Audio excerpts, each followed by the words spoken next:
Enkya ya leero ababaka ku ludda oluvuganya gavumenti bakedde kudda mu paalamenti oluvannyuma lw'okukitegeera nti ensonga ezeekuusa ku kukwatibwa kwa Kyagulanyi zireetebwa lwaleero mu paalamenti ng'ababaka bakyalinze okumanya ebifa mu alipoota ate omubaka Juliet Suubi Kinyamatama ayimuse n'ategeeza paalamenti nga mubaka munne bwe yamuvvoola ng'ali mu bitundu byakiikirira. Is an attack on all women. The reason as to why I'm asking for that video to be played, it's because those words, I cannot say them. Let the world see what he said. Why are we covering evil? An attack on a woman is an attack on all of us as women members of parliament. We cannot let this stay. Let that, I want the members of parliament to see what exactly happened. Ababaka basabye sipiika ensonga zino obutaziwa mato kubanga byali wabweru wa paalamenti wabula sipiika asabye akatambi kazannyibwe okukakasa ebyogeddwa ekireesewo embeera okusajjuka ne kiwaliriza sipiika okuyimiriza olutuula okumala akabanga. Anything concerning Zaake as part of your communication.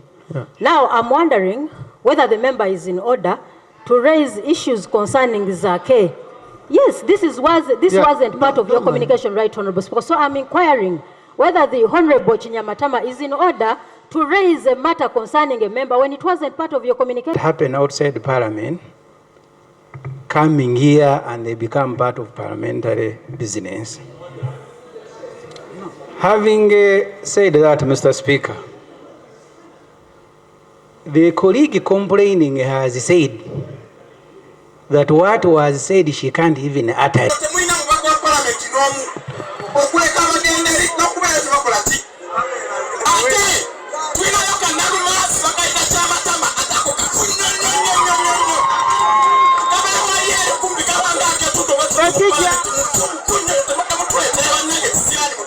The colleagues are suspended for 10 minutes.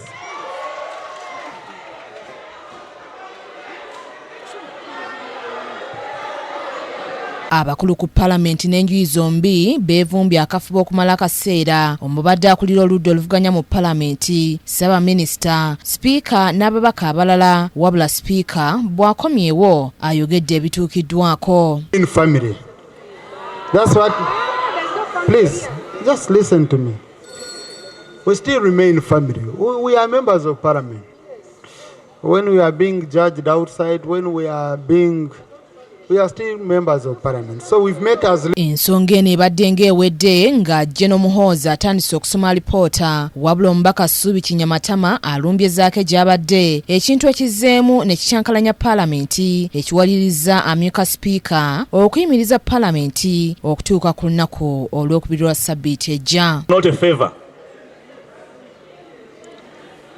that a minister bring a statement on the floor that members have demanded is not a favor. And nobody should construe it as such.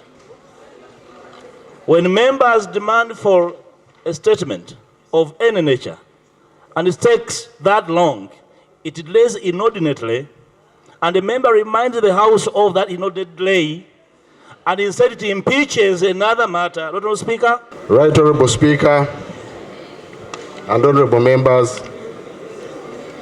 this is a statement about incidents involving security and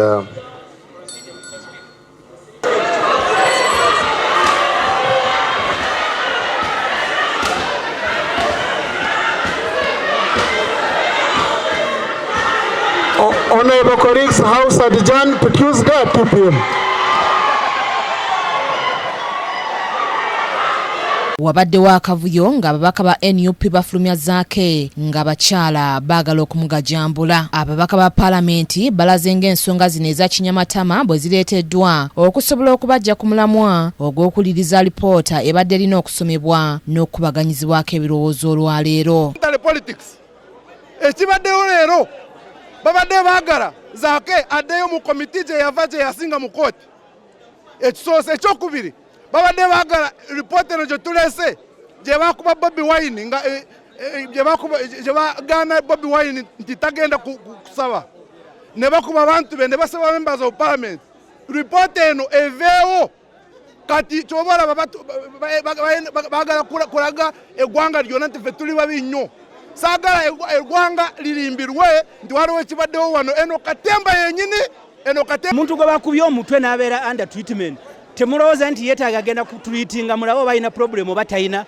Palamenti yakubaza kati yagala omutwala mu rules committee lwaki tetwalayo ne Katumba Wamala alowooza nti eno boxing abenaremu lwaki balowooza nti ebigambo biruma okusinga abantu be bakubye.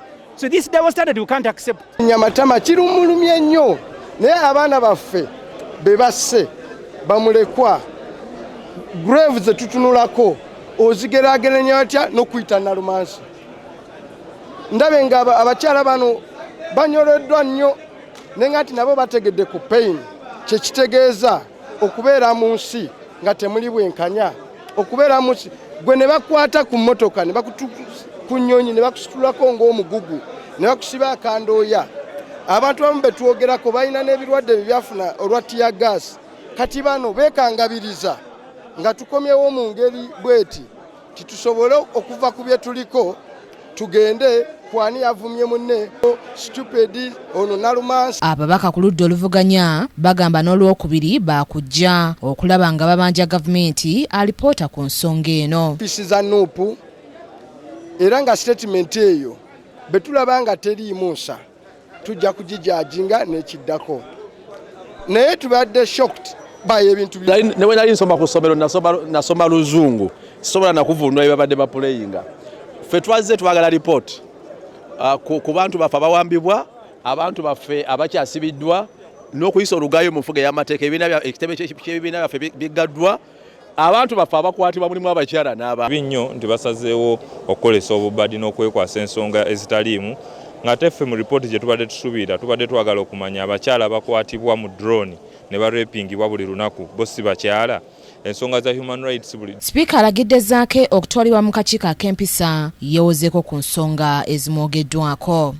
I want to refer this matter to the Committee on Rules as per Rule 175 of our Rules of Procedure to report back within 45 days. Zaake guno si gwe mulundi ogusoose ng'atwalibwa mu kakiiko kano ng'akyalinayo omusango gw'okuvoolamyuka sipiika bwe yamulagira okutuula n'agaana ng'abanja abantu abaali bakwatibwa nga tebaleeteddwa mu kkooti.